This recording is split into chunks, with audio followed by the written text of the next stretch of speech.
আল্লাহ তাবারাক ওয়া তাআলা বলছেন, তোদেরকে আমি কবরে ঢোকাবো এটা আমার উদ্দেশ্য নয়।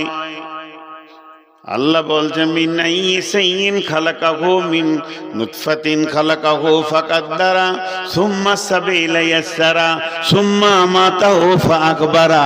তোদেরকে কবরে ঢোকাবো এটা আমার শেষ নয়, ওখানে জমা করব, জমা করতে করতে করতে পৃথিবীর সবগুলোকে ওখানে জমা করব, তারপরে একসঙ্গে কিয়ামতে তুলব।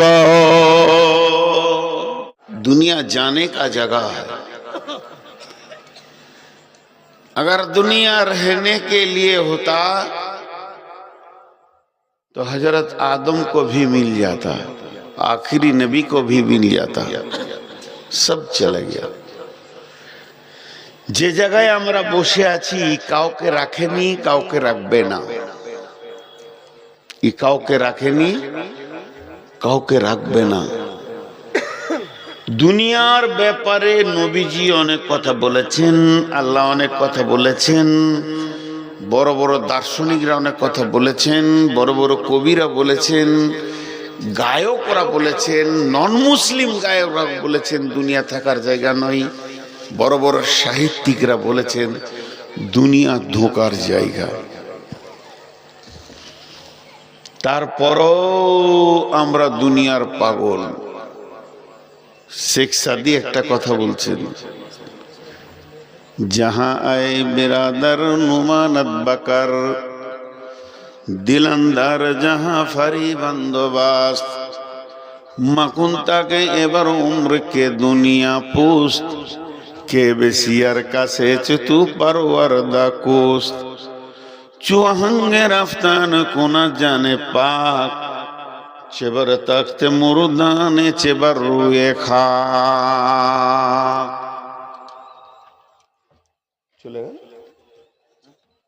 মনে চলে গেলেন নাকি? দোয়া করিয়েন, আমার খুব প্রিয় আলেম। যাই হোক, উনি খুব প্রিয় মানুষ, আমার মহব্বতের মানুষ। ইলম আছে এবং ধৈর্য আছে, ইনকিসারি আছে, অহংকার নেই, সামনে বলতে হয় না। শেখ সাদিক কি বললেন দুনিয়ার ব্যাপারে? জাহা আয়ে বিরাদার নুমানাত বকর দিলন্দার জাহা ফরি বন্দোবস্ত মকুন্তা কে এবার উম্র কে দুনিয়া পোস্ত কে বেশিয়ার কাছে চেতু পরওয়ারদা কোস্ত चुहंगे रफ्तान कोना जाने पाक চেবার তখতে মুরদানে চেবার রুয়ে খা। এটা শেখ সাদির কথা বললাম। শেখ সাদি বলছে, হে দুনিয়ার ভাইরা, এই দুনিয়ার প্রেমে তুমি পড়ে যেও না। দুনিয়া বড় ধোঁকাবাজ, বরং প্রেম ওর সাথে করো যে দুনিয়ার মালিক। এই দুনিয়া কেমন ধোঁকাবাজ, তোর মতো কত মানুষকে প্রেম দিয়ে পাগল করে রেখেছিল, আর কতজনকে ছেড়ে দিয়েছে কবরে। আর কেমন ধোঁকাবাজ, এই আসমানের নিচে আর জমিনের উপরটা যতক্ষণ তোর দেহে আত্মা আছে ততক্ষণ তোর দাম আছে। আত্মা চলে গেলে এই দেহটা মাটিতে রাখো, চাই সোনার তক্তায় রাখো, আর কোনো কাজ হবে না। শেখ সাদির কথা। যখন তোমার জানটা বেরিয়ে চলে যাবে কোনো কাজে লাগবে না। অতএব আমি আজকে আপনাদের সামনে যে আয়াত পড়েছি, অতি সত্তর একটা দিন আসছে, তত্তর করে আগে আসে, যে দিনটার নাম হলো কিয়ামত, যার নাম হলো মাহশার। সাহাবা রাদিয়াল্লাহু আজমাইনেরা কিয়ামতের ভয়ে তাদের চেহারা বিবর্ণ হয়ে যেত। তারা একে অপরে কিয়ামতকে নিয়ে এত বেশি চিন্তা করত, মনে হতো যেন এখনই কিয়ামত চলে আসবে। তারই নাম হচ্ছে সেই মাহশার, কিয়ামতের নাম কিয়ামত।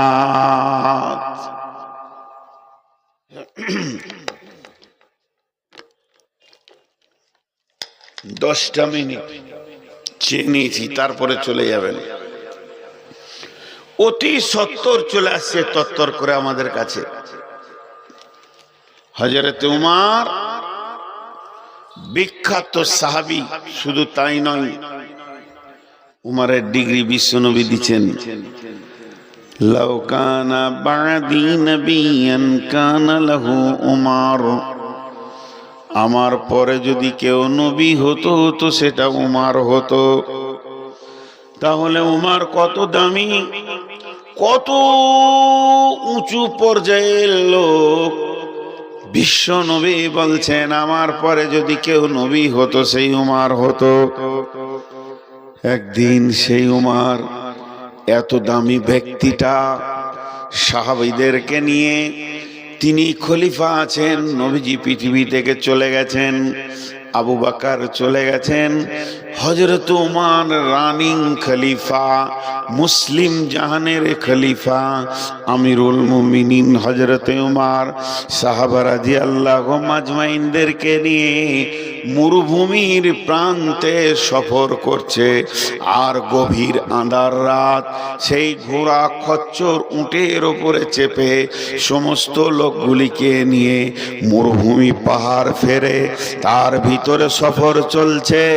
এমন সময় হযরত উমর একটা কথা বলে ফেললেন, ও আমার সফরের সাথীরা, তোমরা শোনো, আমাকে এমন একটা আয়াত শুনিয়ে দাও যে আয়াতটা শুনলে আমি আল্লাহর ভয়ে ভীত সন্ত্রস্ত হয়ে যাব। এমন একটা আয়াত কে আছো এই দলের ভিতরে আমাকে শোনাতে পারবে? আয়াতটা শুনলে আমার ভিতর থরথর করে কাঁপবে। কোরআনের ভিতর থেকে একটা আয়াত শোনাও। উনি হাঁটছেন, সবাই চলছে, এরই ভিতর থেকে পেছন দিক থেকে একটা শব্দ আসছে। মা আমার, বোন আমার, কান করে শুনবেন। বিসমিল্লাহির রহমানির রহিম। ফামান ইয়ামাল মিসকালা যাররাতিন খায়রান ইয়ারা ওয়া মান ইয়ামাল মিসকালা যাররাতিন শাররান ইয়ারা।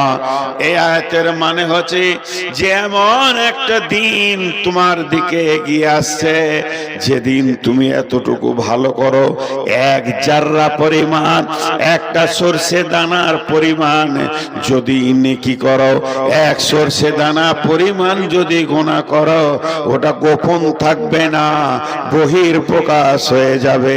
হযরত উমর ডুকরে কেঁদে উঠলেন, এমন কাঁদলেন, কারণ উনি বলতে চাইছেন, উমর রে, তুমি যত বড় বাদশা হও, যত টাকার তুমি মালিক হও, আল্লাহ একটা দিনকে ঠিক করেছে, এই পৃথিবীতে কেউ রাজত্ব করবে, কেউ হারিয়ে যাবে, কাউকে মারবে, কেউ মার্ডার হবে, কেউ খুনি হবে, নানা রকম ভাবে পৃথিবী চলবে জোয়ার ভাটার মাধ্যম দিয়ে। কিন্তু এমন একটা দিন আসবে, যে দিনে এমন ভয়ানক দিন, সেই দিনটার নাম হচ্ছে কিয়ামত। সেদিন কোন মানুষ তার জিন্দেগির আমলকে গোপন করতে পারবে না। যাররাতিন খায়রান ইয়ারা যাররাতিন শাররান ইয়ারা। যদি সরষে দানা বরাবর নেকি বা গুনাহ করে, সেটা বহির প্রকাশ হয়ে যাবে। হযরত উমর ডুকরে কাঁদতে শুরু করলেন, বাচ্চা ছেলের মতো। কাঁদছেন কে? না উমর। হযরত উমর কাঁদছেন, অবাক। সেই ব্যক্তিটার ব্যাপারে রাসূল বলেছেন আমার পরে নবী হলে উমর হতেন। কাঁদতে কাঁদতে আরেকটা কথা বলছে, আমার সাথীদের ভিতরে কেউ এমন আছো কি আমাকে একটা আয়াত শুনিয়ে দাও, যে আয়াতটা শুনলে আমার কান্নাটা বন্ধ হবে, আমি অন্য দিয়ে কান্না বন্ধ করব না। কোরআনের আয়াত দিয়ে যখন কান্না শুরু করেছি, কোরআনের আয়াত দিয়ে আমার কান্নাটা তোমরা কে আছো বন্ধ করে দেবে। আবার আয়াত পড়লেন, যে পড়েছিল সে পড়লেন, একই কণ্ঠস্বর একই আওয়াজে তিনি বললেন, বিসমিল্লাহির রহমানির রহিম, লা তাকনাতু মির রাহমাতিল্লাহ। উমর রে, এত হতাশা হওয়ার কিছুই নাই, এত নিজেকে হতাশ করে দিও না, নিজেকে এত বিপর্যয় মনে করে নিও না।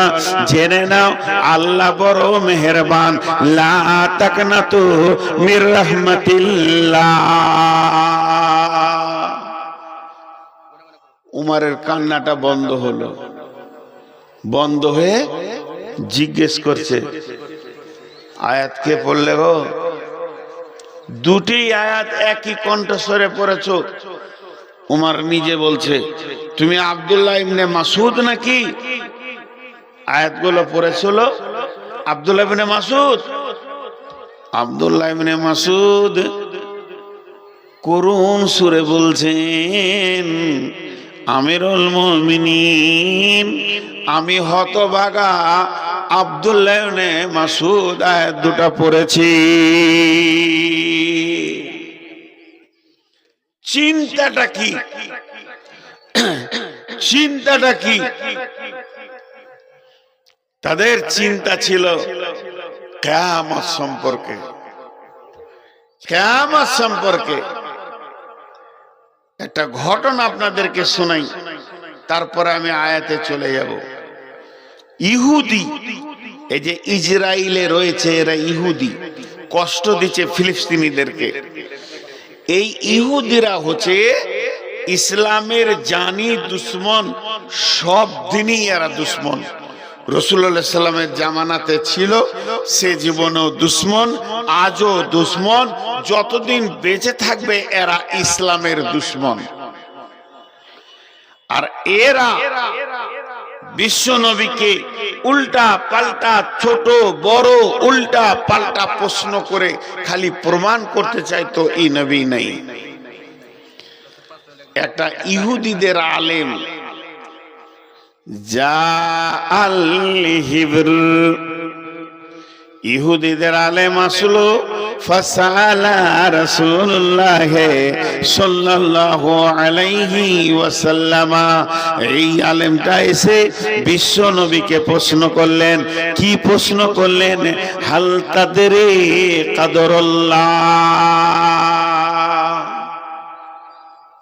এই নবী মুহাম্মদ, তুমি কি জানো আল্লাহর ক্ষমতা? ও প্রশ্ন করলো জানার জন্য নয়, ও প্রশ্ন করলো যে আমি রাসূলের কাছ থেকে জানবো এই উদ্দেশ্যে নয়। প্রশ্ন করলো আল্লাহর ক্ষমতা সম্পর্কে। এর মনে হয় জ্ঞান নাই, 40-42 বছরের ছেলে, এর আর কি জ্ঞান থাকবে? আর যখনই কিছু বলতে পারবে না, তা আমি একে বেজ্জতি করে দিব। বেজ্জতি করার উদ্দেশ্যে প্রশ্ন করলো। যখনই প্রশ্ন করা শেষ হলো, জিবরাইল আমিন আয়াতগুলো দিয়ে গেলেন। যে আয়াতগুলো আপনাদের সামনে আমি পড়লাম, আল্লাহর নবী শুরু করে দিলেন, বিসমিল্লাহির রহমানির রহিম, ওমা কদরুল্লাহ হাক্কা কদরিহি ওয়াল আরদু জামিআন কবদাতুহু ইয়াওমাল কিয়ামাতি ওয়াস সামাওয়াতু মাতবিয়াতুন বিয়ামিনিহি সুবহানাহু ওয়া তাআলা আম্মা ইউশরিকুন। ওয়া নুফিকা ফিস সূরি ফাসাইকা মান ফিস সামাওয়াতি ওয়া মান ফিল আরদি সুম্মা নুফিকা ফীহি উখরা ফাইদা হুম কিয়ামুন ইয়ানজুরুন ওয়া আশরাকাতিল আরদু বিনূরি রাব্বিহা ওয়া উজিয়াল কিতাবু ওয়া জিআ বিন নাবিয়িনা ওয়াশ শুহাদা'i ওয়া কুদিয়া বাইনাহুম বিল হাক্কি ওয়া হুম লা ইউজলামুন ওয়া উফিয়াত কুল্লু নাফসিন মা আমিলাত ওয়া হুয়া আ'লামু বিমা বিমা ইয়াফআলুন। আমি মেন বক্তব্যে চলে এলাম, ভূমিকা বেশি বড় নিলাম না। সুলতানপুরকে কেন্দ্র করে জালসা হচ্ছে, এখানে ডোমপাড়া আছে, এখানে আরো গ্রাম আছে, বহু গ্রামের লোক এসছেন। শুধু আমাকে একটা উদাহরণ আপনাদের সামনে দিই, যে আয়াতের তর্জমা শুরু করে দিব। একটা উদাহরণ দিব খালি। আল্লাহ তাবারক ওয়া তাআলা এতগুলো কথা নবী মুহাম্মদকে বললেন যে ইহুদি বেঈমানটাকে তুমি বলো। আর বিশ্ব নবী যখন আয়াতগুলো পড়তে শুরু করেছে, ওর চোখ তখন ওপর দিকে উঠে গেছে, বাপরে সুবহানাল্লাহ বলছে কি, এ কথা তো আমিও জানতাম না, এত কথা কেন কোথা পেলেও। কিন্তু একটা উদাহরণ দিব কোরআনের আয়াত দিয়ে, একটু মনোযোগ, এটা 2 মিনিট লাগবে। আমাদের বাংলা ভাষায় একটা খুব উচ্চ বাংলা আছে, খুব কড়া বাংলা আছে, সাধু ভাষা আছে, বিড়ম্বনা। বিড়ম্বনা এটা হচ্ছে খুব উচ্চ বাংলা। এই বিড়ম্বনার মানে হচ্ছে মন চাইবে না তাও হবে, মন চাইবে না তাও হবে। কিছুগুলো বিড়ম্বনা আল্লাহ আমাদেরকে দিয়েছেন। বিড়ম্বনা এইটা ক্লিয়ার করলে ওই আয়াতটা বুঝতে সুবিধা হবে। কেমন বিড়ম্বনা? আপনার বাড়ি সুলতানপুর, আমি জালসার শেষে বলছি ভাই আপনি আমার সঙ্গে শিরকুন বাজার চলেন, এখানে আপনার স্বাধীনতা আছে, যাব যাব না। আপনি আমাকে জবাব দিলেন আমি যাব না, আমার অসুবিধা আছে, আপনি যান পরে যাব। কিংবা বললেন চলেন যাই, এটা হলো স্বাধীন। আর বিড়ম্বনাতে স্বাধীনতা নাই, স্বাধীনতা নাই। আপনার মন চাই না চাই যেতেই হবে, এটার নাম বিড়ম্বনা। এটা কেমন দেখিয়ে দিয়ে একটা, আমরা সবাই হাঁটছি, এখানে যতগুলো লোক বসে আছেন চামড়া চোখে দেখছি বসে আছি, কিন্তু সবাই হাঁটছি। একটা আয়াত পড়ব, বিসমিল্লাহির রহমানির রহিম। ইয়া আইয়ুহান নাসু তাকু রাব্বাকুমুল্লাযী খালাকাকুম মিন নাফসিন ওয়াহিদাতিন ওয়া খালাকা মিনহা যাওজাহা ওয়া বাসসা মিনহুমা রিজালান কাসীরান ওয়ান নিসা ওয়াত্তাকুল্লাহাল্লাযী তাসাআলুনা বিহি ওয়াল আরহাম ইন্নাল্লাহা কানা আলাইকুম রাকীবা।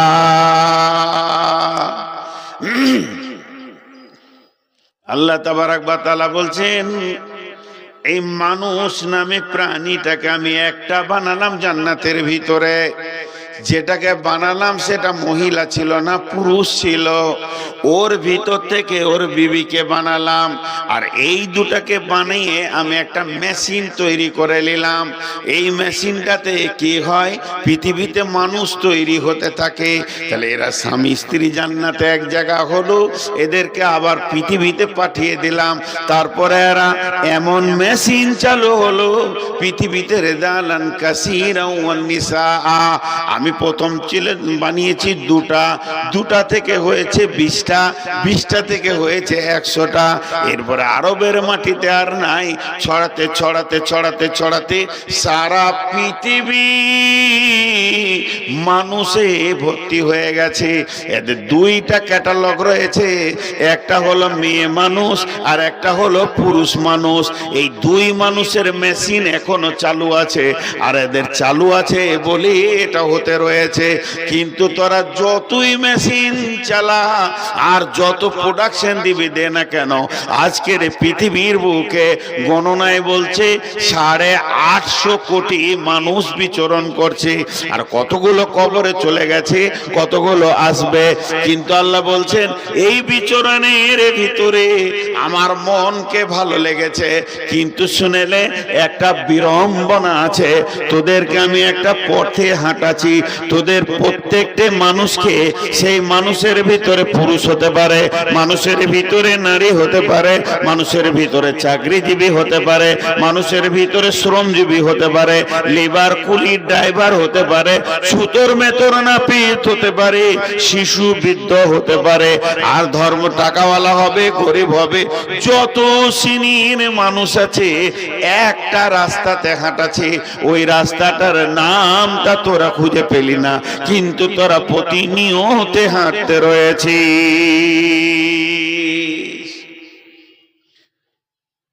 এখন যদি আপনাদেরকে কাগজ কলম দিয়ে আমরা কি করছি না, বসে আছি, চুপ করে বসেছি না হাঁটছেন, এইটা দেখাবো, তাহলে ওই আয়াত কটা আপনার বুঝতে সুবিধা হবে।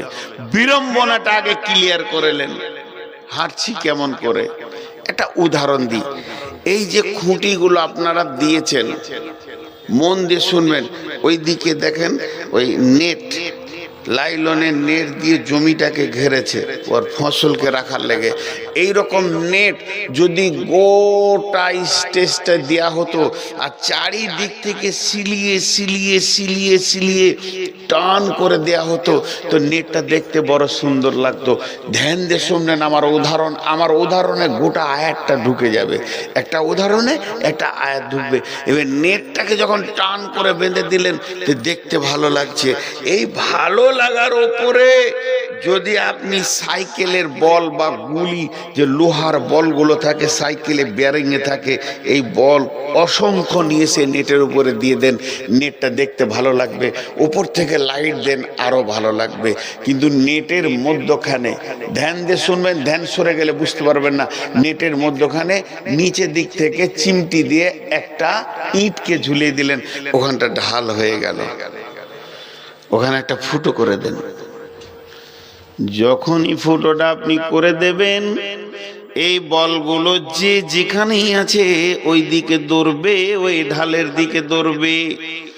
একটা একটা একটা একটা একটা একটা করে পড়বে, পড়তে পড়তে একদিন নেটে বল আর থাকবে না।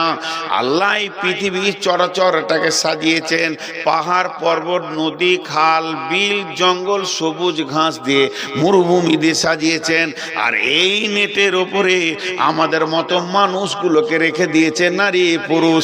এরা আনন্দ করে, প্রেম করে, আনন্দ করে, প্রেম করে, ভালোবাসা করে, আপসে উপরে ঘোরাফেরা করে, জমি জায়গা নিয়ে আনন্দে মেতে আছে।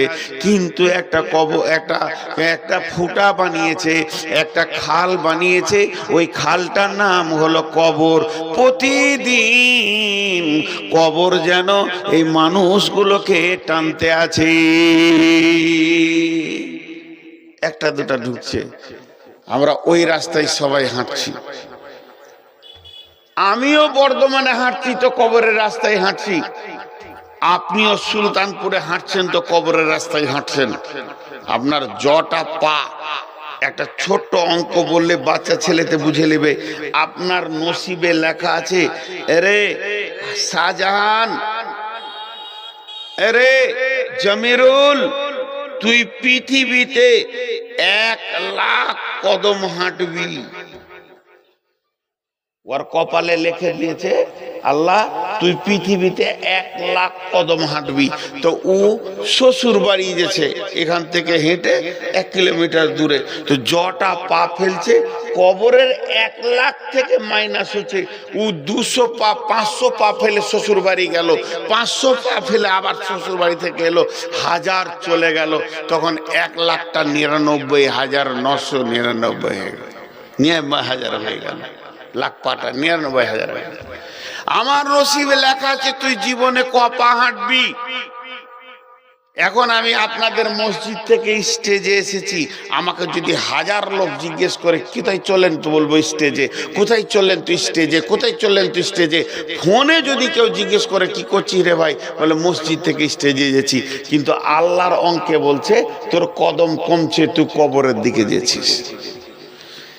এর জন্যে একজন বড় বুদ্ধিজীবী চিন্তাবিদ লোক বলেছেন, সূর্য যখন পূর্ব দিকে উঠে তখন পৃথিবীর মানুষকে বলে, ওরে নসিবওয়ালা, আজকে রাতে তুই মরিসনি, একটা দিন পেয়ে গেলি, এখনো তওবা করে নিয়ে রাস্তাটা বেছে নে। সূর্য যখন পশ্চিম দিকে ডুবে যায় তখন দুনিয়াওয়ালাকে বলে, ও সুলতানপুরওয়ালা, ওরে সিরখুনওয়ালা, ওরে ওই গোমানি এলাকার লোক, শুনেলে তোর জীবন থেকে আমি সূর্য একটা দিনকে আজকে কেটে ফেলে দিলাম। তুই জীবনে যতগুলো দিন বাঁচবি আজকে একটা দিন কেটে ফেলে দিলাম। এটার নামই হচ্ছে বিড়ম্বনা।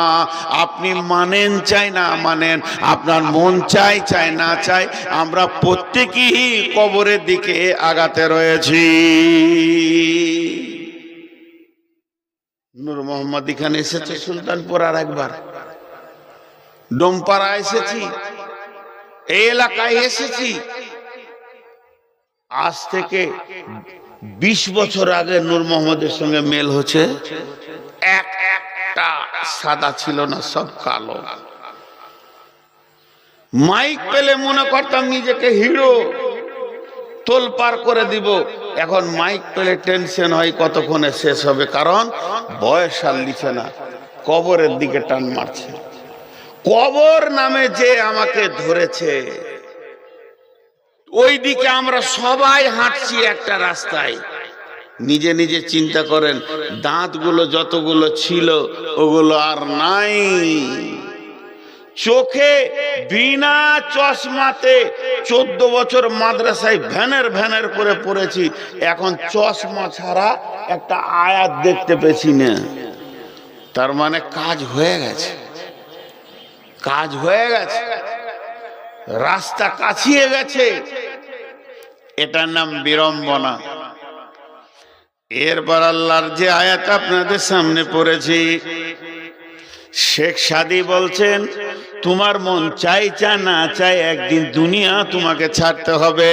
পৃথিবীর কেউ বলে নাই যে আমি দুনিয়া থেকে চলে যাব, নিজে স্বেচ্ছায় যাব, আর তোমাকে দুনিয়া ছাড়তে হবে। চুহাঙ্গে রাফতান কোনা জানে পাক, চেবার তাকতে মোরদানে চেবার রুয়ে খাক। সকালবেলায় উঠেছি, কিয়া সাবান দিয়ে ঘষছি, চামড়াটা যেন ভালো থাকে। এরপরে বডি লেশন নিচ্ছি, তারপরে আর কিছু নিচ্ছি, তারপরে শ্যাম্পু নিলাম। এতগুলা নিয়ে আমার মন ভরলো না। আয়রন করা কাপড়টা পরলাম, এদিকে বডি স্প্রে, এদিকে বডি স্প্রে নিলাম, এতেও আমার মন ভরলো না। মাথাতে কত রকম মাল লাগালাম, মা বোনেরা কত রকম মেকআপ পরে নিল, তাতেও মন ভরছে না। আবার খানিকটা আতর নিয়ে দাড়িতে মুখে মেনে কানে নিয়ে নিলাম, এইভাবে ঘুরছি। শেখ সাদী বলছে, যত লক্ষ টাকা তুই বডিতে খরচা করবি কর না কেন, তোর যে আত্মা নামে জিনিসটা আছে ওইটা যেদিন আজরাইল টেনে বের করে নিবে, তোর বডিটা যদি একবারে আতরে চেম্বারে রেখে দিয়ে ডুবিয়ে দেওয়া হয়, এমন গন্ধ হবে ওখানে কেউ যাবে না। অতএব পৃথিবীর মানুষ, তুমি নিজেকে অঙ্ক করো যে আমি কতগুলো স্টপেজ পার হলাম। আমার কাছে যে ডেট নিয়েছে সুলতানপুরে, ডেট নিয়ে তো চুপ করে বসে থাকেনি। 2 দিন আগে ফোন করেছে, আজকে ফোন করেছে, কোথায় আছে? তবে দুলিয়ানে আছে। গতকালকে জালসা ছিল লালমাটি, ইসলামপুরে আছে। তবে চলেছে, হ্যাঁ মাগরিব পড়বো ইনশাআল্লাহ। কথাটা খালি বুঝবেন, আমাদের দুজনের কথাটা এখান থেকে জ্ঞান বার করতে হবে। একটা আসেন ইনশাআল্লাহ। পাকুড়ে এসে বলছে, হাজি রাস্তাটা ভুলে গেছি মনে হয় সুলতানপুর, একটা লোকেশন পাঠিয়ে দেন। আচ্ছা দিচ্ছি, পাঠিয়ে দিলে। কত দূরে আছেন মনে করেন? এবার ফোন করছে, কত দূরে আছেন? কোটাল পুকুর পার করছে। ও ঠিক আছে। এখন কোথা? পলাশবনা ঢুকছি। ও চলে এসছে। দুজনের মধ্যে ফোনে কথা হচ্ছে, ও চলে এসছে। ভাষাটা দেখেন কেমন, ও চলে এসছে, কাছে গেছেন। একবার মনে করেন আল্লাহর সঙ্গে আপনার কথা হচ্ছে, এটা উদাহরণ দিলাম আগেটা, এটা বুঝার জন্য বলছি। আল্লাহর সঙ্গে আপনার কথা হচ্ছে, কিরে বান্দা কোথায় আছিস? বলে শুয়ে আছি ঘরে। ও তো চোখে কেমন দেখছিস? কালকে যাবো চশমা আনতে। ও ঠিক আছে। চশমা নিয়ে দেখতে পেয়েছি না, পাওয়ারটা শেষ হয়ে গেল, আবার চেঞ্জ করতে হবে চশমা বলছে। তো শরীরের ব্যবস্থা কেমন রে? বলে হার্টে ধরেছে। ও কাছে গেছিস। আল্লাহ বলছে কাছে গেছিস, এবার ঢুকবি কবরে। সুগারে ধরেছে। বলে হ্যাঁ, তাহলে হয়ে গেছে তোর। বিড়ম্বনা।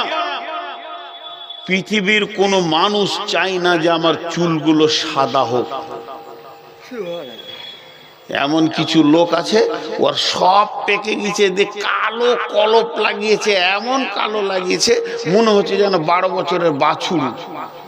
কিন্তু হবে 10 দিন পর এখানে চিলিক মারছে যে মাল ডুপ্লিকেট। 10 দিন পর এই গোড়াতে সাদা মাল বেরিয়েছে, চিলিক মারছে। গা দেশলাকে বলছে দেখ ডুপ্লিকেট, দেখ দেখবি তা। এর মন চাইছে না যে আমি ওখানে ঢুকবো। আল্লাহ তাবারাক ওয়া তাআলা বলছেন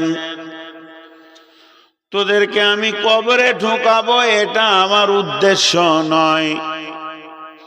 আল্লাহ বলছেন মিন নাইসিন খালাকাহু মিন নুতফাতিন খালাকাহু ফাকাদ্দারা সুম্মা সাবিলা ইয়াসসারা সুম্মা আমাতাহু ফাআকবারা। তোদেরকে কবরে ঢোকাবো, এটা আমার শেষ নয়, ওখানে জমা করব। জমা করতে করতে করতে পৃথিবীর সবগুলোকে ওখানে জমা করব, তারপরে একসঙ্গে কিয়ামতে তুলব।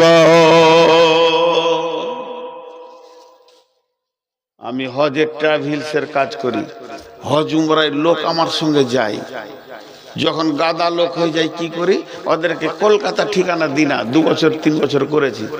হ্যালো, কোথা বাড়ি? জি ঘুমানি। হ্যাঁ হাজি সাহেব আপনি 12 তারিখে সকালবেলায় বর্ধমান নূর মসজিদে চলে আসেন। মসজিদের একটা নাম দিয়ে দিলাম। দিনাজপুর থেকে হ্যালো হাজি সাহেব 12 তারিখে চলে আসেন বর্ধমানে। কলকাতা না, কলকাতা যেতে হবে না, সবটি বর্ধমানে জোগাড় করছি। দিনাজপুর, মালদা, জলপাইগুড়ি, দার্জিলিং, দক্ষিণ দিনাজপুর, বিহার, কাটিহার, পূর্ণিয়া, আপনাদের গোমানি টোমানি, পাকুর টাকুর, মালদা, ওই মুর্শিদাবাদ, সব একটা মসজিদে জড়ো করলাম। কেন করলাম? টুরিস্ট বাস করে নিয়েছি, একসঙ্গে বাসে তুলবো, এয়ারপোর্টে নিয়ে চলে যাব, আমার হাজির হিসাব ঠিক থাকবে। আল্লাহ তাবারাক ওয়া তাআলা বলছেন জমা করার একটা জায়গা আমি কবরকে বানিয়েছি রে। হাজি কবরে শুতে যা, গাজী কবরে শুতে যা, এ বেঈমান শুতে যা, ইমানদার শুতে যা। জুয়ারি কবরে থাকবে, আর সুদারু কবরে থাক, মাতাল কবরে থাক, নামাজ পড়নেওয়ালা কবরে থাক, তাহাজ্জুদ পড়নেওয়ালা কবরে থাক, লুচ্চার কবরে থাক, লাফাঙ্গা কবরে থাক, খুনি কবরে থাক। এইভাবে কবরে জমা চলছে এখন। কিন্তু কবরে শেষ মানুষটা যে থাকবে যেদিন কিয়ামত হবে, ইযা যুলজিলাতিল আরদু জিলজালাহা ওয়া আখরাজাতিল আরদু আসকালাহা, শেষ মানুষটা যে মাটি চাপা পড়বে তাকে 40 বছরে থাকতে হবে। যে আয়াত আপনাদের সামনে পড়েছি, ওমা সুম্মা নুফিকা ফিস সূরি ফাসাইকা মান ফিস সামাওয়াতি ওয়া মান ফিল আরদি ইল্লা মান শাআল্লাহু সুম্মা নুফিকা ফীহি উখরা ফাইদা হুম কিয়ামুন ইয়ানজুরুন। আদম আলাইহিস সালাম কবরে কখন শুয়েছে কেউ আর হিসাব দিতে পারবে না আল্লাহ ছাড়া। আদমের বেটা হাবিল কাবিল কখন কবরে শুয়েছে ওর অঙ্ক করে কেউ হিসাব বার করতে পারবে না, তখন থেকেই আছে। বিশ্বনবী আছে মানুষ কবরে দুটো হালাতে থাকবে, হয় জাহান্নামের হালাতে থাকবে, নাই জান্নাতের হালাতে থাকবে, ঘুমিয়ে থাকবে, চলছে। তাহলে সব থেকে কম সময় কবরে কে থাকবে? ওই আয়াত ওয়ানুফিকা ফিস-সূরি ফাসাইকা মান ফিস সামাওয়াতি ওয়াল আরদি। ইসরাফিল যখন সুর ফুঁকে দিবে তখন জমিন আসমান ভেঙে চুরে ময়দান হয়ে যাবে। সেই দিনটা এমন দিন হবে মানুষ ভাবতে পারবে না আজকে কিয়ামত হবে। মানুষ ভাবতে পারবে না আজকে কিয়ামতের দিন এমন চুরমার হয়ে ময়দান হয়ে সমস্ত মানুষ মাটি চাপা পড়ে যাবে। তার মানে ওই দিন সব কবর হলো, মানুষ মানুষকে জানাজা পড়ে কবর দিল না, বরং আল্লাহর কুদরতে সবাই মাটি চাপা পড়ে গেল। কতদিন থাকবে? ইল্লা মান শাআল্লাহু, ওখানে ওই অবস্থায় কতদিন থাকবে? সুম্মা নুফিকা ফীহি উখরা ফাইদা হুম কিয়ামুন ইয়ানজুরুন, যখন দ্বিতীয় সূর ফোঁকা হবে 40 বছর এটা থাকবে। 40 বছর পর যখন দ্বিতীয় সূর ফোঁকা হবে ফাইদা হুম কিয়ামুন ইয়ানজুরুন, সেদিন উঠবে মানুষ চারদিকে তাকাবে, নাই নাই সব যেন শেষ হয়ে গেছে।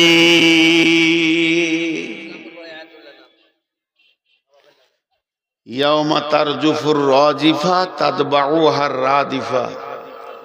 আমি হিন্দি পড়তে পারি না, দেন তো এটা হেডিংটা কি লিখেছেন আপনারা? এটা কি লেখা আছে?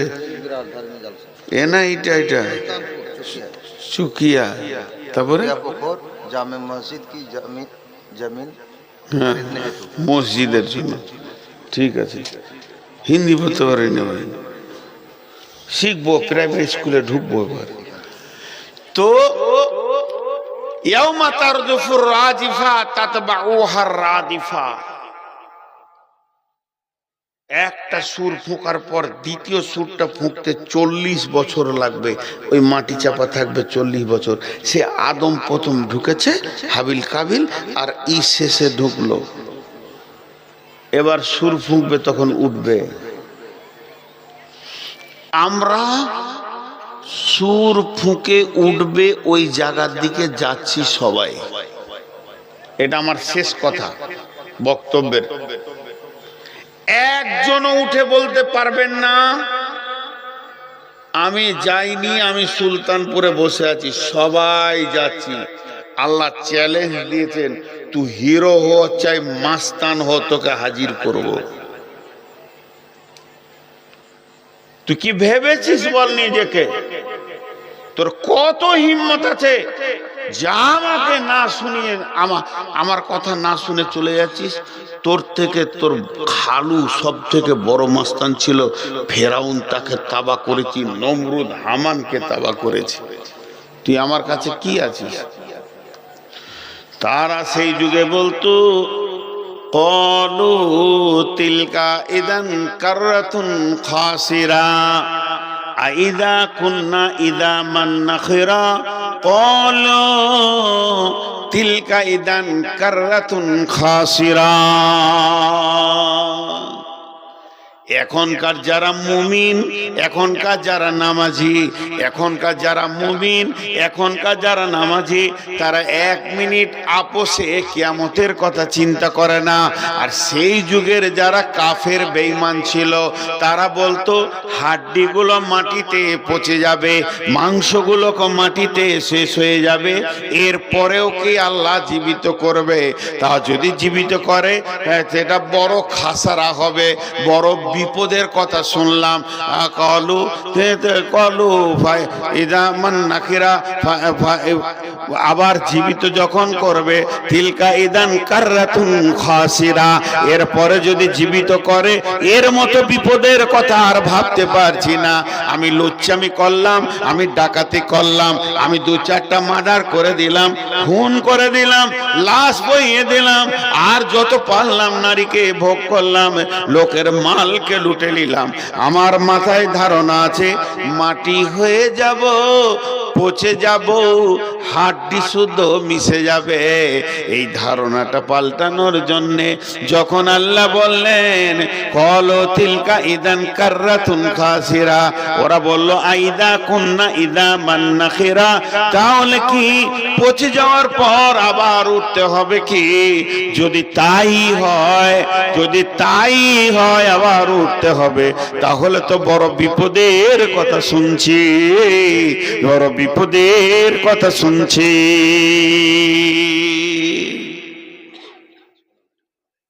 কেন আদায় করবো? 1 টাকা আদায় করবো, কেউ আদায় দেবেন না। টাকা না, টাকা তো মহব্বতী জিনিস কেউ দেয়? আমি বয়ান করবো, আদায়কারী বক্তা তুলেছেন আমাকে, তার জন্য বসিয়ে রেখেছেন। আমি এখানে সুলতানপুরে যত কটা লোকের জুতা আছে সব কটা আমি মাথায় করে লে বাড়ি যাবো। একটা প্রশ্ন করবো, খালি উত্তরটা দেন। আমার আজকে কে জুতা চুরি করেছে গো? নতুন জুতা গো, বুকটা ফেটে গেছে। এই গত মাসের 23 তারিখে জুতা চুরি করেছে ওই কালিয়াগঞ্জে একটা জালসাতে। ওর যে কত চয়েস ছিল আমার জুতা দুটা কিনা, খুব মহব্বতের জুতা, ওখানে নিলে ছেঁড়া জুতা ফেলে দিয়ে চলে গেছে। সেই জুতাতে 3 দিন কাটিয়ে ফের বোলপুরে জুতা কিনেছি। আজকে মসজিদে শুয়ে আছি, বাইরে রেখেছি, ভ্যানিস। আমারটাই চয়েস হয়েছে, জান না যাবে, হ্যাঁ ওইটাও লাগবে কিয়ামতের দিন। নতুন জুতা, চামড়ার জুতা নিয়ে চলে গেল। যদি ভুল করে নিয়েছেন তো নামিয়ে দেন। ওই দুটাকে ফেলে গেছে, ফ্যাকড়া পাড়া জুতা। আমার 10 সাইজ হয়, আমার ওটা ছোট আছে, আমার পায়ে হচ্ছে না। তো আমি মাথায় নিব, আমি আবদার করছি সুলতানপুর, আমি নিজের জবান দিয়ে বলছি সুলতানপুরকে আমি ভালোবাসি। আমার আবদার আছে এদের সঙ্গে ঝগড়া করার, যেগুলো কমিটি আমার অপরিচিত লাই। ফের মাইক থেকে নেমে ঝগড়া করবো খানি, তারপর ঘর যাব।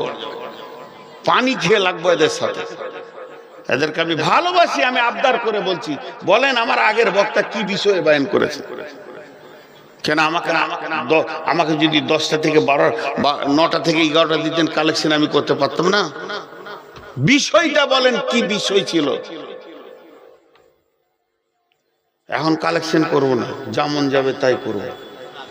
মাইক আমার কাছে আছে, যেমন যাবে তাই করব। আর কালেকশনের কথা বলবেন, যে বলবে ওর কাছে 1 লাখ টাকা নেব। চলো কালেকশন শুরু। যে বলবে যে কালেকশন করেন, তুই 1 লাখ টাকা দিয়ে দে ভাই, ওটা রাখেন, নিয়ে যাবো আমি। পুলিশে খুব ধরছে। তো আমাকে যদি পচা মাংস হাড্ডি থেকে আল্লাহ আবার তুলেতে, এর মতো বিপদ আর কিছু নাই। কাফের বেঈমানেরা বলেছে, তাদের মাথা কত ধরেছিল ভাই। যতটি লোক বসে আছেন, যারা আসে নাই তাদের কথা বলছি না ভাই আমার, আপনাদের হাতগুলো ধরে বলছি। আবদার করে ধুমকাধুমি করছে, এটা মহব্বতের কারণে। এই এলাকাটা আমার মনে হয় না যে বর্ধমান আর সুলতানপুর দুটা দূরে, এটা কাছে মনে হয়। আমি এই এলাকায় মানুষ হয়েছি, পাকুর ধুলিয়ান মিলে, আপনাদের গোমানি ঘুরে। তো আমি যে কথাটা বলছি আপনাদের কাছে আবদার রেখে বলেন, একটা লোক উঠে দাঁড়িয়ে যে আমি যাব না আল্লাহর হুকুমে। আল্লাহ আবার কি বলছি দেখেন,